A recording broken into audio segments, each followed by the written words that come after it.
uh, sort of acceptance of this behavior. That's not what I'm at. I'm not even going there right now. I'm just looking at this issue from a variety of sides, as we do on this show, from the higher perspective, if you will. And what this interconnectedness is showing us about how we feel about ourselves and how it's now changing.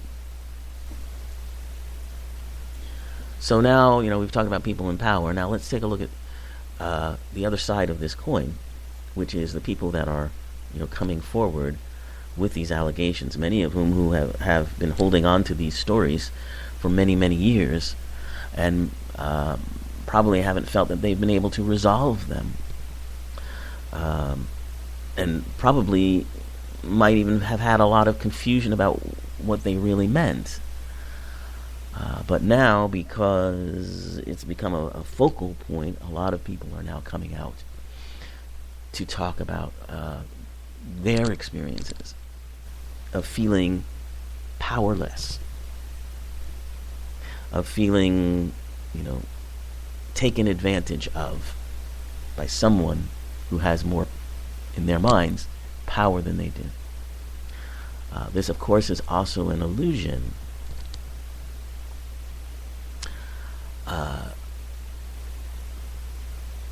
Because when you just approach things from that outer perspective, yes, that person has the outer trappings of power that you don't. But as I mentioned, that person probably is very, feeling very powerless inside of him or herself. And the person who does not have the trappings of power may also be feeling powerless inside. And that's where the issue kind of lives. I mean, honestly, if you have a sense of power about yourself, within yourself, and someone does something to you that doesn't feel right, or that you feel is pushing the boundaries or crossing boundaries that you would not want to cross, you would stand up and say no. You would say stop.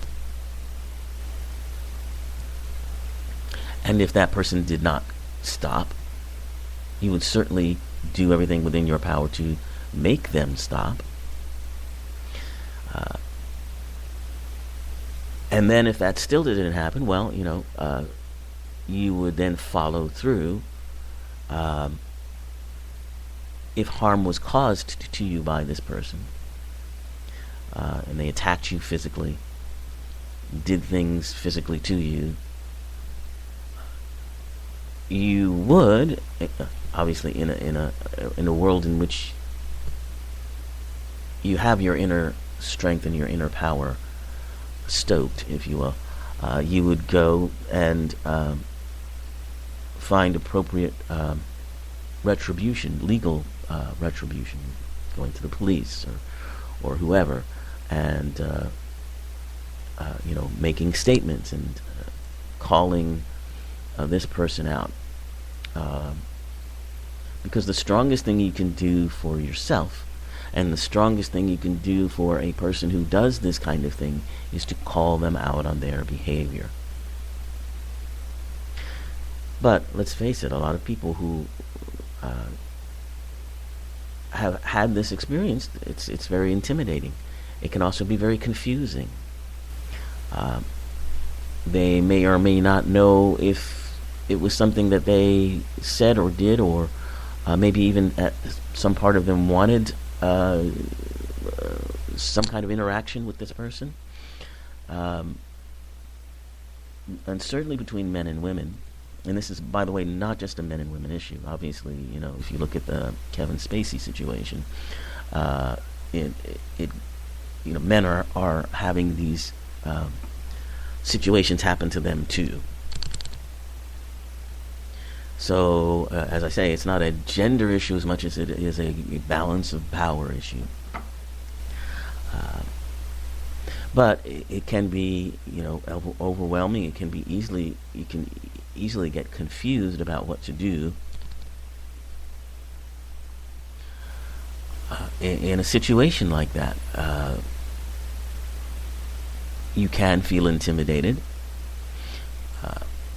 and that person may or may not actually doing anything that's meant to intimidate you. It's just that because they are who they are, and they have what they have, or they have these outer trappings of power, then that becomes kind of like a Goliath that you have to face, and sometimes you don't feel able to do that. And there's also other issues, involving how other people in the environment react to what someone has to say who's had that experience. The perhaps not complete belief of perhaps law enforcement or other people. Because you have to keep in mind that even if you're going to report a situation, police officers have to evaluate first of all whether you are telling the truth, or whether it's a situation that is something that they can prove, because ultimately it has to be proved. And there are often times when accusations are made like this against people who haven't done anything. So that's always something that has to be taken into consideration, and that's a tricky place to be.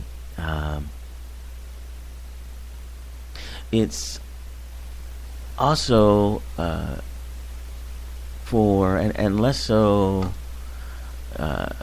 this is sort of getting away from balance of power issues, because we're also talking about just workplace issues, where someone perhaps at work says something or does something that may seem inappropriate, or may be offensive. That's what I think. This has opened the door to those discussions again. It's not that those discussions haven't been had, but it's been a while, and they haven't been had to the intensity that they're having now. And there are lines of things here that can get blurred very easily. So you begin to think about, well,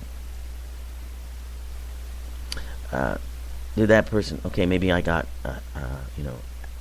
hit on or asked out.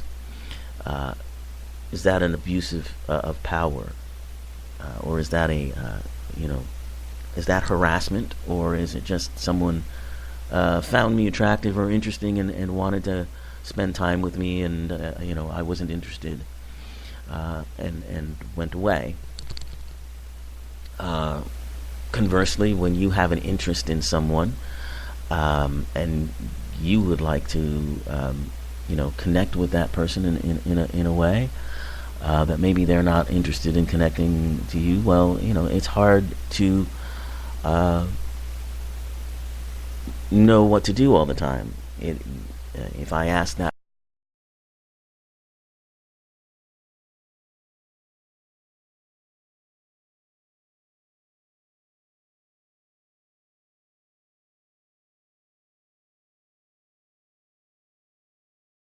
you know, balance that we strike in our personal relationships with people, how we treat other people, that is what's getting the attention, and I think it's an important. I think it's an important topic. And as we find balance in ourselves, I think these balance and power issues will right themselves. But as we begin to explore what's appropriate and what's not, like right now, I think there's an awful lot of thought going on, and like if you were if you were a single guy, I think I'd guess you would be a bit cautious about doing or saying anything that might provoke a response that you didn't intend. Even if you had interest in a coworker or something like that. On the other end of the scale, if someone, would say something to you at work, you might have extra sensitivity. What did he or she mean by that? What was that about? What are they trying to do? So when we focus on these things, it kind of grows out of proportion a little bit, and I think that's also something that we're dealing with now. I'm sure it will settle down, as time passes, but it's a very interesting situation, and as I said, it's about personal power and knowing what that really means and connecting to yours.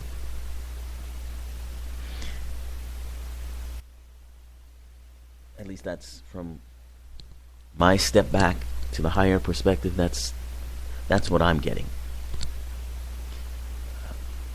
But I'm fascinated to hear what other people have to say about this issue. So please feel free to, if you're listening on Spreaker, or if you're listening on other podcast platforms, iHeartRadio, we are on Alexa now. So if you are, if you have an opinion about this, please go to my Metaphysical Media page on Facebook. It's H. Wilkinson Media, and you can leave a comment there, and you can also get me on my email here at the Spreaker studio. Would love to hear what you have to say about these issues. So, okay, to wrap up the show for today, continuing on with our examination and discussion of stress and how to deal with it. So we've talked about how meditation can help. Another tool, another tactic, if you will, that will help you to reduce, stress is, well, first of all, you have to start by really knowing what it is that stresses you out. Identify those problems and situations that cause you stress. And you may be surprised to learn, because a lot of times we we sort of have to let little things go because we've got bigger things that we have to attend to. But those little things add up. They're like little scratches. Like if you get scratched by a sandpaper, it might sting a little bit, but it doesn't last very long, and you just continue on and kind of ignore it. But if you're continually getting scratched by sandpaper over and over again, then you end up feeling raw, and it's maybe those little things that can end up causing you the greatest stress. So it's good to examine that, write those things down, and we talked about ways that you do that when we talked about the relaxation response. So once you know what those things are, another exercise you can use is breathing exercises. And we've talked about different kinds of breathing exercises, and maybe we'll review those again in the next week or weeks to come.